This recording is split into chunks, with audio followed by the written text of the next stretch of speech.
This video is sponsored by Tupelodesignsllc, where U.S. shipping is always free with no minimum purchase and international shipping is discounted. They are also home of the daily deals, so be sure to check that out and sign up for their reward program. For today's video, I am going to create a simple card with this Concord and 9th flower turnabout set. And you see that little V there? You have to mark the stamp, and it tells you on the back how to do that so you can find the middle of the stamp. And this is a really neat stamp. And this is a 6x6 piece of cardstock, the Neenah cardstock, and I've made an X. And normally I make that a little bit lighter, but for video purposes I'm making it dark so you can see it. And I'll show you what that's for. So I'm putting that in my stamping tool, my Tim Holtz stamp platform, and I'm just securing it with some magnets right there. And now that I have that secured in the Tim Holtz stamp platform, I take the stamp and see that little V? You just mark it up with the middle of the V on that cardstock pencil mark. And I'm just setting that in there and getting it where I want it. And then I close the lid and pick up the stamp. And now I'm going to erase the pencil mark. And that's why I made it a little bit darker, because I wanted you to see what I was doing. There was no point in having a super light mark if you couldn't see what I was doing. But normally I'd make it a little bit lighter. But I just make sure that I get that stamp positioned where I want it before I erase the pencil mark. And once that gets all erased, I am going to stamp this with Distress Oxide ink, and that's Wilted Violet, and that's my first one, and I stamp that on there.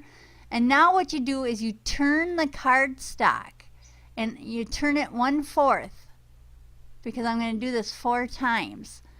And then once you get that turned, then you secure it again. And then I also clean off the stamp with a baby wipe, because you don't want the colors to bleed. At least I didn't want them, you know, to bleed together.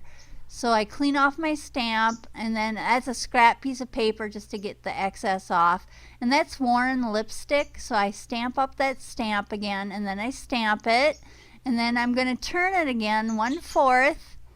I just keep turning it, and that's why these are called turnabout stamps. It makes a neat background without any effort. And then I clean off my stamp, and then I'll be using Fossilized amber, and then I stamp the stamp again, and then I'll press it down, and then it's just the same process. I will turn the cardstock again, and this is the last time I turn the cardstock, so that's number 4. And then I just secure it with the magnets, and then I'm going to clean off the stamp again. And then the scrap piece of paper, and then I'm going to use broken china. And then I'll stamp that out. Stamp the stamp, and then I close it down. Give it a good press, and there we go. That is my background, and it was super easy, but it looks like you made a lot of effort to make this.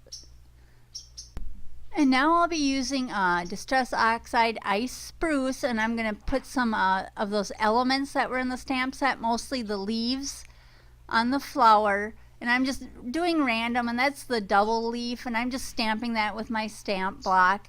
And then that's the single leaf, and I have no rhyme or reason to where I'm putting them, just where I want.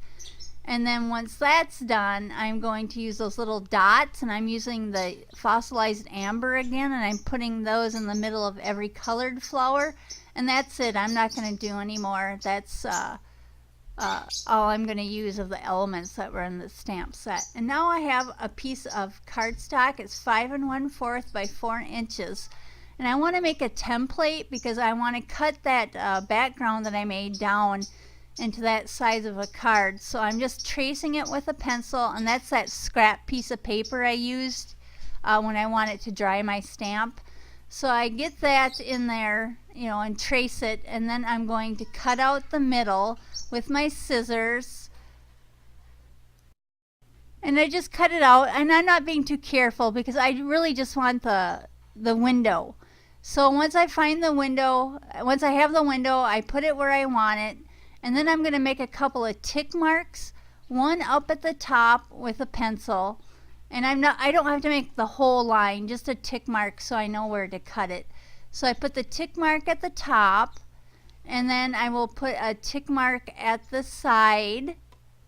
Let's see, I'm trying to make sure I got it in the right position. Yep, and at the side. And now I'll take that template off. I'm just showing you the tick mark. I don't know why. Like you need to see a pencil mark, but there it is. But now I'll take that to my cutter, and I will cut it to the size of 5 1/4 to 4 inches. And I'll put that back into my stamping tool, and then I'm going to use the thank you sentiment from that stamp set because I want to make a thank you card. And there it is. It's a cute, thin, scripty word. And I'll put that where I want it on the background. And remember, what do I always say? If you stamp it crooked, you don't have to worry about getting it straight. So that's what I'm doing. I'm stamping it crooked. And I'll put that in there, and then I'm going to take my Memento tuxedo black ink because I want it to stand out, so I don't want to do colored ink. I just want to do black. Memento tuxedo black ink, and I will stamp that thank you onto the front of that card front. And I'm doing it twice so it really stands out, so it's nice and black. And that's that. And now I'm just going to use a white A2 size card base, and that's the Neenah Cardstock again. And it's just a standard A2 size card base. And then I'm going to take some double sided foam tape, and I'm going to put 4 strips on the card. And then I will take the sticky back off, and then I will attach that to my card base. And once I stick that to my card base, my card is finished. And that's a nice, clean and simple card, but it looks pretty fancy. It looks like you put a ton of effort into this card, but really there wasn't. And that Distress Oxide ink kind of looks like paint, so it makes it look extra special. So I will list the products that I used. I will list those down below. And if you're new to my channel, welcome, and please hit my subscribe button and then click the notification bell. And thanks for watching. Bye.